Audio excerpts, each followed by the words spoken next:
Welcome, one and all. Today's topic is planning your best yet corporate retreat. A corporate retreat is a huge investment in time and money for our clients. So, how can we help our clients keep focus on the goals of the offsite without distraction? So, for the event planners in the room, let's try to up your game. For the entrepreneurial leaders who have a corporate retreat coming up on their calendar, let's give you some insights into the tough questions you should be asking your potential facilitators, trainers, or event planners. The format will be Q&A. I'll have some questions. You'll have some questions. We'll watch the chat. You can put your little hand up. We have Randall here, Hall of Fame business speaker and retreat facilitator, and Dwayne Rutherford, an A-list event planner. I'll start with a little bit bio of each of them and get you thinking about some questions. So Randall Craig has founded several successful startups. He's held a long time position at a Big Four consulting firm. He was the senior executive at an American public company. He's the author of 8 books in the Speaker Hall of Fame, Master Facilitator. He's helped over 100 organizations scale and works with me at the Brain Trust Professional Institute, helping organizations grow their businesses with executive coaching, leadership retreats, and facilitating conversations to align teams. And then we have Dwayne, the man himself. Dwayne is the founder of Debonair Corporate Events, which has executed some of the most high-profile and impactful events in Canada. Debonair has received the Best Corporate Events Award in the 1 million plus category by the Canadian Events Awards, and Dwayne has been named one of the top 100 most influential people in the event industry. So as I said, this time is yours. We want to get to your questions, your priority. I brainstormed some questions. Dwayne and Randall have not seen my questions in advance, so we're getting all of this live. I'll kick us off with the following questions. Help us, the client, understand what do we maybe not know about the, corporate retreat industry, about the corporate retreats planning. Like, help us be best clients for you. Okay, so before we even start off, I just want to say, hey, look, I'm just happy to be here. I'm so glad that we have a great turnout. Lots of faces that I have not seen or know. So Randall and Rania, great job in the work that you guys do. So I just want to kind of say that my first shot at this here. In regards to what our clients need to know, for them to become the perfect client, when it comes to planning corporate retreats, it's so important to plan ahead. What we've seen when it comes to these retreats is that sometimes companies plan this, and some of the attitude around it is it might be a vacation. Let's plan it like a vacation. And when we do that, you're not really aligning to a goal, you're not aligning to a strategy, and that can have a negative impact on results, or you might not even get any results at all. So, with that being said, at a very high level, I'll kind of turn it over to Randall to kind of jump in because I know you have some thoughts on this as well. But there's so much more that we can dive into as we get into this conversation. Yeah, I think you're absolutely right. And certainly from your perspective, Dwayne, there's the logistics of making sure the venue and all the various activities are done. From our perspective, the big issue is I guess there's two different types of retreats, maybe. Maybe that's the best way to describe it. Some retreats are the retreat in a box. Gee, knock on our door, and we actually have the exact retreat that we will just rinse and repeat, do for you and you and you and you and you and you and you. And yeah, one or two examples might be a little different. And yes, of course, we'll look at your website, but that's kind of retreat in a box, if you will. And just to be clear, that's not the kind of retreat that I do, but there's a lot of people that do it. And I think it's important for anybody who's thinking about a retreat to say, is there a different way to go about doing that? So for us, it's all about the planning, without a question. But the heavy work actually happens in the weeks or months before the actual retreat, where we're interviewing every single person around the table, where we're trying to understand, what are the tough questions that should deserve some airtime? What are the elephants in the room that we should bring up, and the ones that we shouldn't? What are the exact meeting outcomes that you're looking for, and the blockers that are preventing you from going there? What is some of the innovation and some of the creativity that we need to bring out? What are the team building activities? Not in terms of let's do a high ropes course, or gee, let's do yet another wine tour, but what are the things that actually allow people to work together in a professional way? And how do we actually set the agenda itself so that every particular retreat isn't just a rinse and repeat retreat in a box kind of experience, but is something that's designed very specifically to address the outcomes of the particular meeting. For us, when a client says, we're different, it becomes a lot easier to say, Yeah, we know that, and I think that there's an approach that we can use that actually takes those differences and says, "Gee, it's a unique experience that people have, and the outcomes are ones that are specific for you and that are actually usable, as opposed to just let us go through your, here's our process, and you got to fit into our process." It should be the other way around. So, Yeah, so absolutely. And if I can come in on the heels of that, Randall, like, for us, and I could emphasize on this more, and I know you were talking about it there, is really what is the goal, right? Like, what is the goal of the retreat? Like, what problems are we truly trying to solve?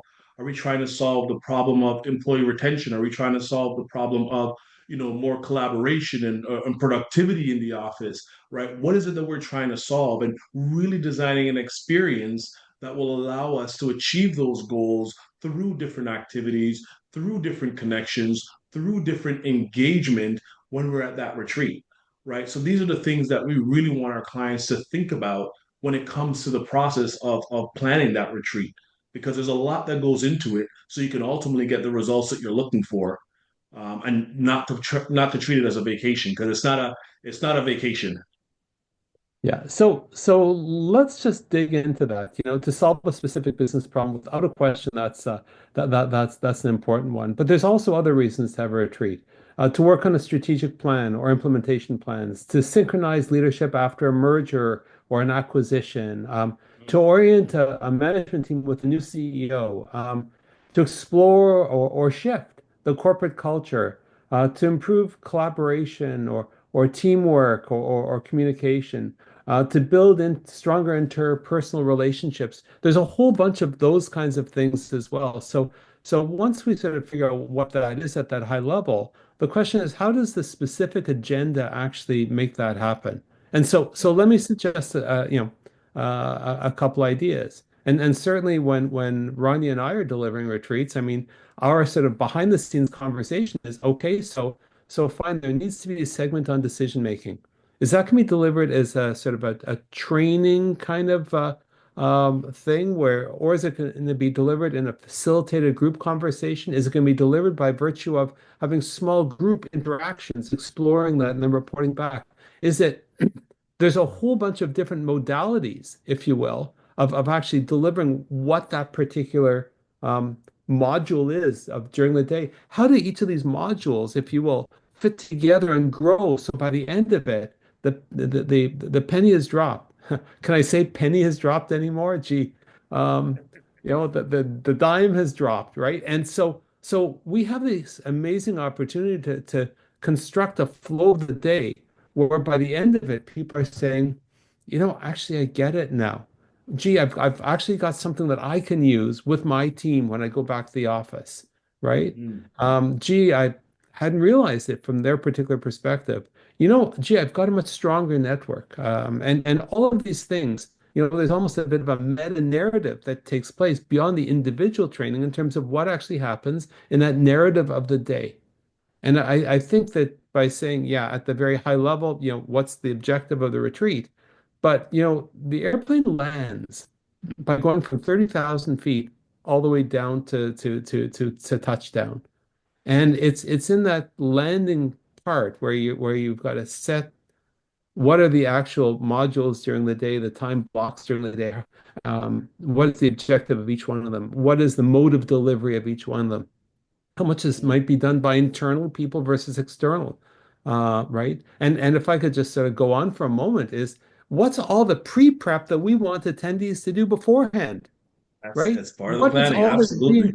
yeah, and what are all the reinforcement things that we want to put in place so that afterwards, so it's not just let's go, and I'll use your words, Dwayne, let's go for a vacation, a Yeah, shopping trip, a perk of the job, etc.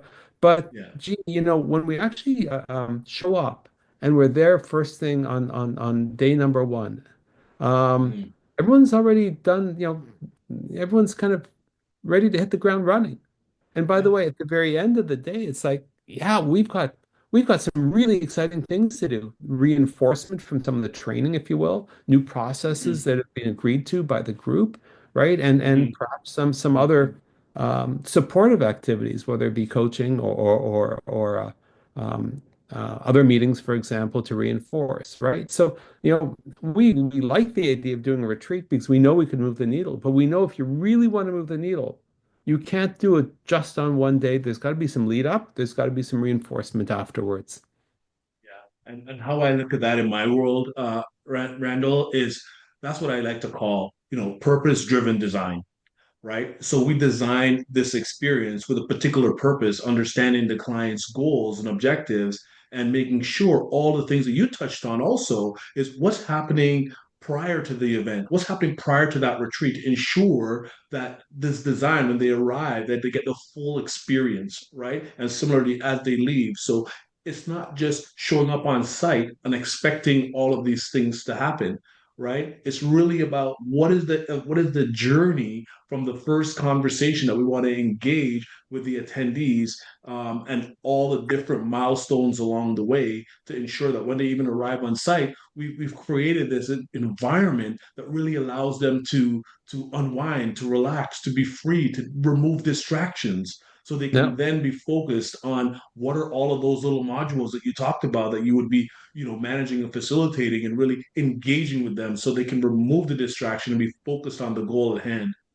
Now, Dwayne, I have to poke fun at you here. Okay, so Talk they to me. arrive on Talk to site me. and it's got to be free and easy.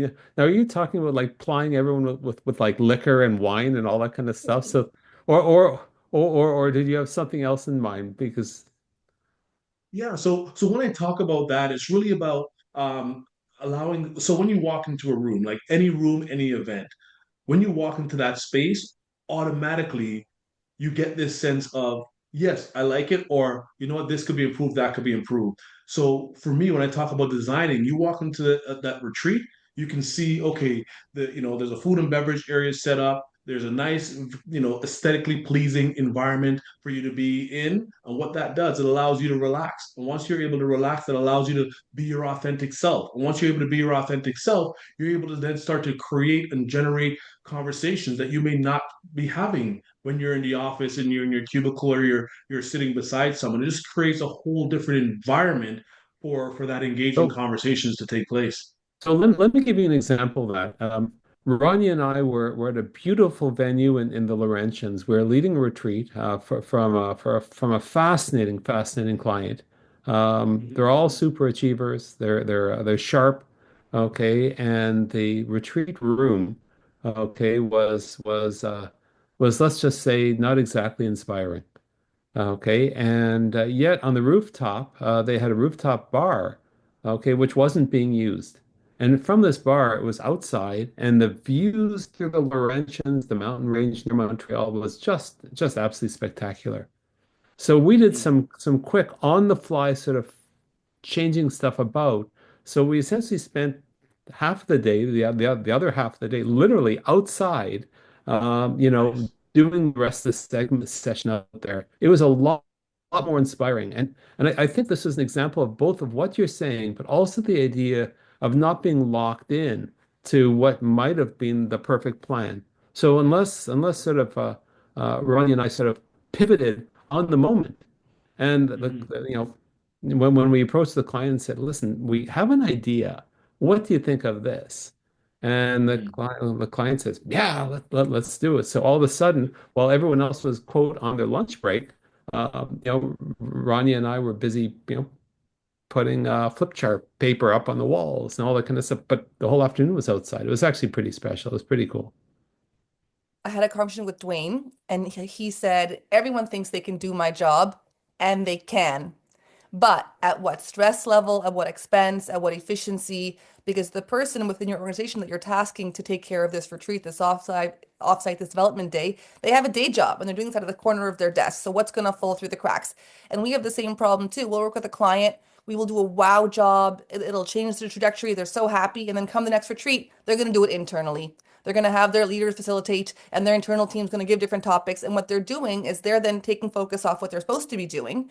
They're doing something that mhm. isn't, their wheelhouse, and they're also taking themselves out of the group. And they're now an organizer rather than part of that group that has to bond together. Do you guys want to speak to this, Randall? Yeah, I could start.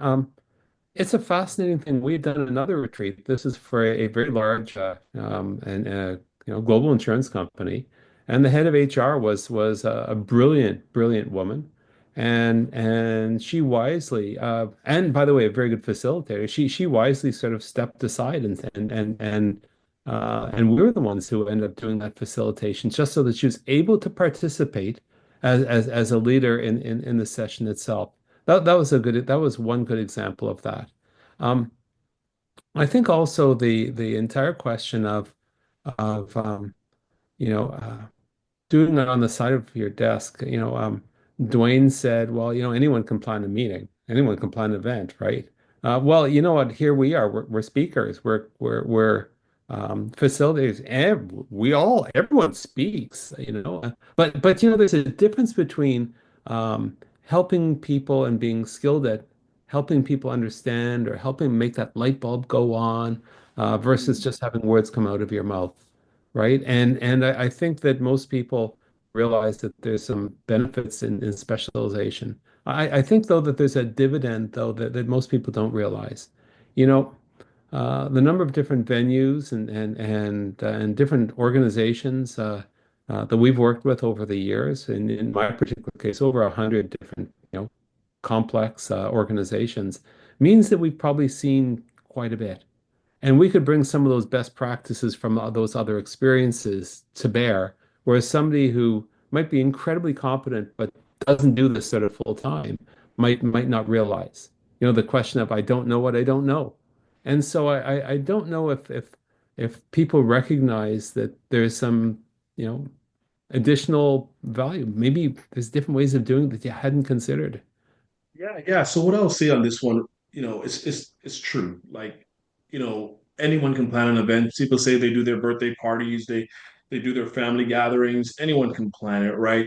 Essentially, but there are things that you don't understand if you're not doing it on a daily basis. Like when we think about, understanding what is the right location for your retreat and the how critical that is because of the impact it can have, based on, again, what is it you're trying to accomplish, right? Understanding, what should the menu look like to curate for all your attendees that are coming, understanding what is the aesthetics needs to be, right? There's people that can do some components of this, but they don't really have all of the skill set because it's not something they're doing on a daily basis. I want to interrupt you to say it is true that you will always have more expertise as the expert than the person doing it. But more than that is the person being tasked to do it. They have high order business that's not being taken care of, right? From That's a the fact. client perspective, what are their core objectives that are not being taken care of that this allows them to focus on their work. Mm. Yeah, and that's a critical point, right? The folks that, and what happens is we come in and we often hear that. It's like, hey, look, we actually need you to do this because I need to focus on, providing this paper or whatever project they're working on internally, and they're not able to give it the attention that it deserves, and they are, not fulfilling 100% of their core duties. And that's having a negative impact on the productivity of that individual at the office. And they're not able to give the results back to their company because they've been shifted their attention elsewhere. So, from that standpoint, the companies really need to think about where they're investing and the value that it is that, event planners and, other professionals that come in and how they can support them. I want to take our attention to the chat. We have Donald Cooper. We're so happy you're with us, Donald. How big a group works effectively for a business retreat? To my mind, it has to do with how many key people have to be invited, right? Like who needs to be there? Oh man, this is a great question. Um, listen, what you're able to do in a retreat is a function of how many people are there and who's kind of around the table. So, at one level, there's the team retreat, the executive retreat, where there's 6 to 8 people. That's it. Maybe there's a dozen, right? And everyone's got skin in the game because these are the people that are making the organization do what it does. And what you're able to do there is different. The last retreat that Ronnie and I were working on was there's 34 people. They had business heads from around the world and they had functional heads as well. There 34 people. What we're able to do with 34 people is very different than what you can do with a dozen, right? We were speaking to another client, for example, a prospective client. Um, Their question was, well, what would you do with 500 people at our 1 day retreat? Okay, and that's a different thing, right? Mhm. Because I'll give you an example. If, for example, you're going to give people a problem and have people work in small groups, 4 or 6 people, um, if there's a dozen, 2 dozen people, there's two, three, 4 people on the team, right? Maybe five, right? And that becomes very easy to sort of manage. There can be reporting, there can be little presentations, there can be all kinds of interesting ways of doing it. Can you imagine doing that with 500 people? No, it just wouldn't work, right? You've got to structure how people interact because you do want to have the interaction in a vastly different way.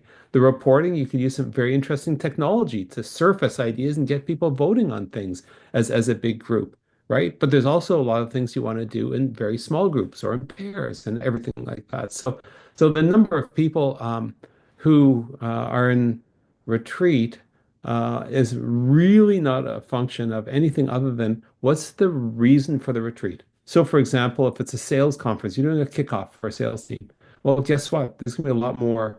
There's going to be an awful lot more sales enablement, sales training, rah, rah, rah kind of stuff to motivate the team to do something for the next year. On the other hand, if it's a lot of finance people or customer service people, it's really all about figuring out how to build the internal network and do better decision making and better collaborative skills and recognizing what strength there is inside and building common culture and so on. If it's an executive team, it really might be something more specific about some sort of planning or some sort of advanced leadership training and so on. So the right number of people, okay, who should be around the table is a very interesting one. I'll just add one other quick point to that before I'll pass over to Dwayne or Rania for their inputs, and that's um, there's a sometimes a desire, and it can be used if done strategically about to saying,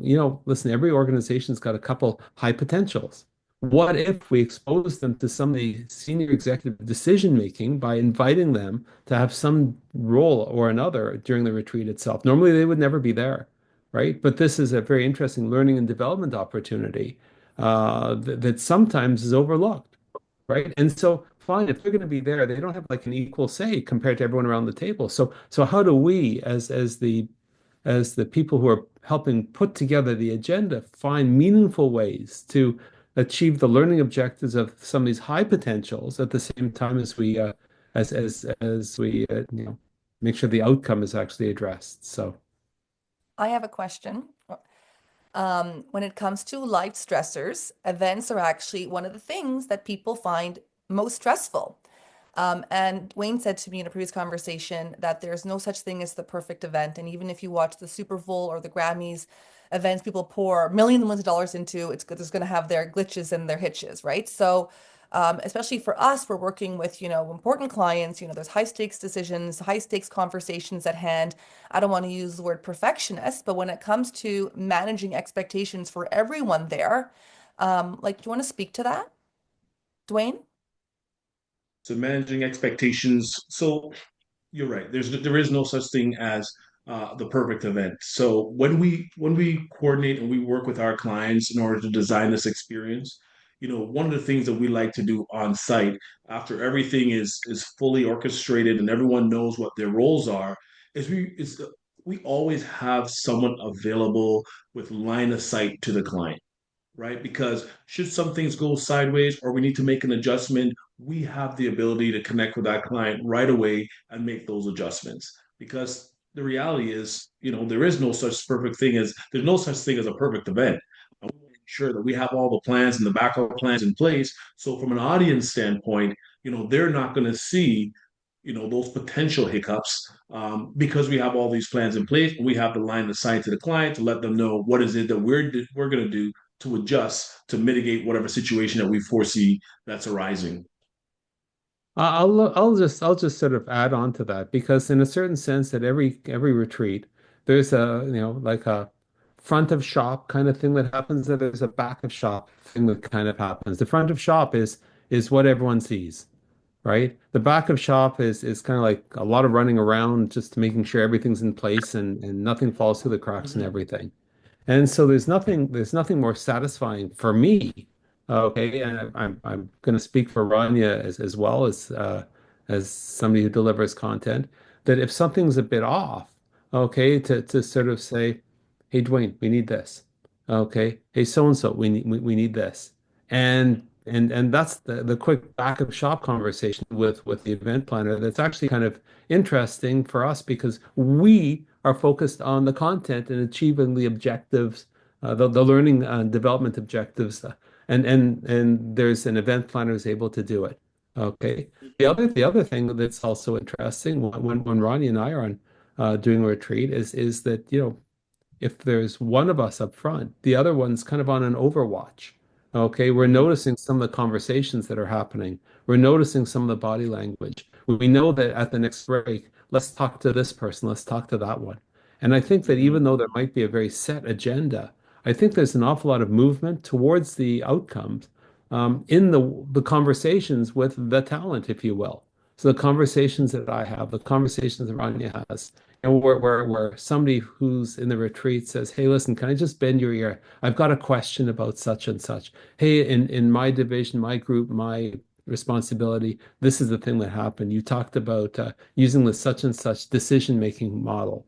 Um, how would I do it in this particular way?" And this is the kind of thing that makes it real as opposed to a theoretical exercise. And well, for us, it makes it quite interesting, right? And so that's kind of um, the way that we can actually say, okay, if things if we need to sort of make a little change, hey, let's go outside. Let's do the rest of it outside. We're able to Yeah. to to to pivot a little bit just to take something that was going well and just making it like just out of this world. Yeah. So, Randall, our clients get back to the office from retreats, from offsites, and there's this halo effect. There's this shininess, the positive energy from the experience, from this powerful experience has this like long tail impact. So like if we could sort of distill that and bottle that, like what do you think creates that and how can we turn up that dial? oh man, I you know, part of it is it's the skill of communication. Okay, that the stories that we might tell that are relevant.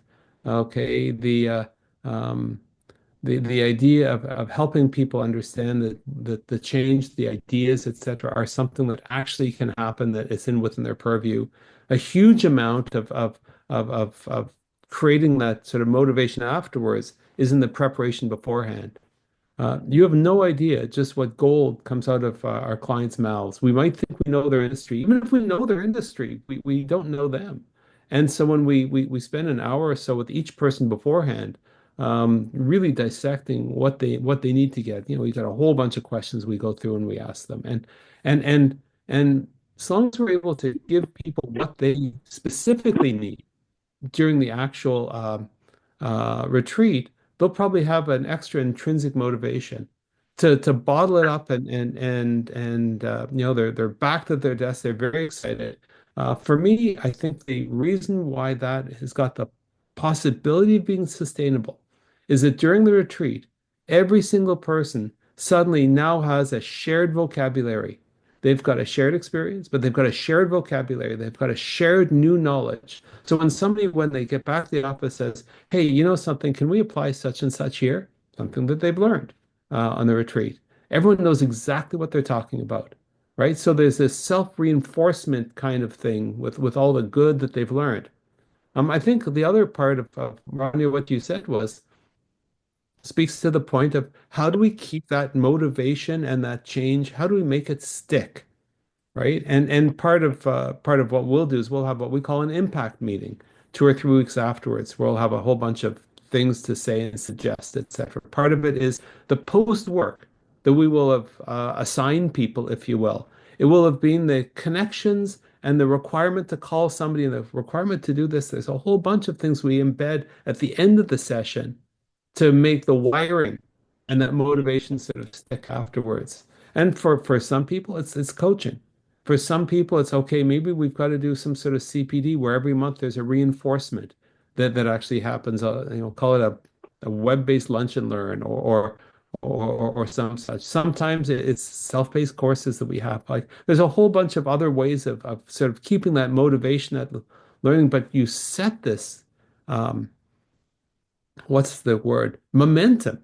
Okay, when you're together, right? And it's just an absolute shame when it's like, okay, we're done. Now we're back to the old. No, no, no change. No, that's not what we want, right? So you build it in, partly through the planning, partly through the exercises, partly through the closeout activities where people make very specific commitments, partly through the impact meeting that we have afterwards, partly through some of the post work that they're assigned.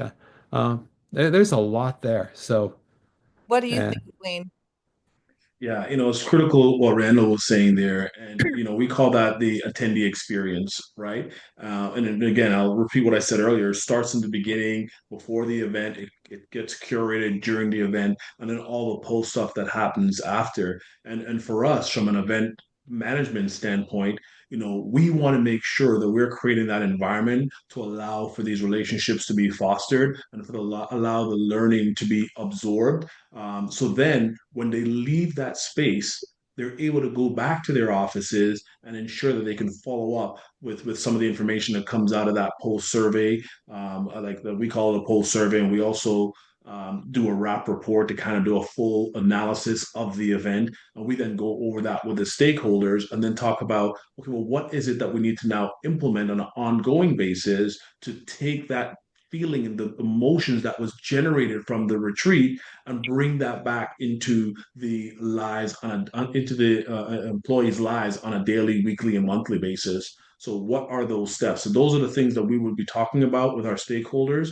And someone like Randall would be continuing that process. For us, we'll be working with our partners and clients to see how we can support them in engaging activities. I have my next question. There is a cost to doing retreats, right? There's the cost for the facilitator, cost for the event planner, obviously other costs. Should leaders and CFOs be trying to calculate the ROI of their retreats and development days, or are these retreats just the cost of doing business? It's just rolled into your expenses. With that, we're going to break here this part one of planning your best yet corporate retreat. We're going to pick up with more Q&A and more ideas in part two. But if anything we talked about so far resonates with you, if you're curious about how we might help you with planning your next retreat, to reach out. We'd be happy to share resources and have a conversation. You can email us at info@randallcraig.com or book a call at www.randallcraig.net/30. And we'll see you back for part two.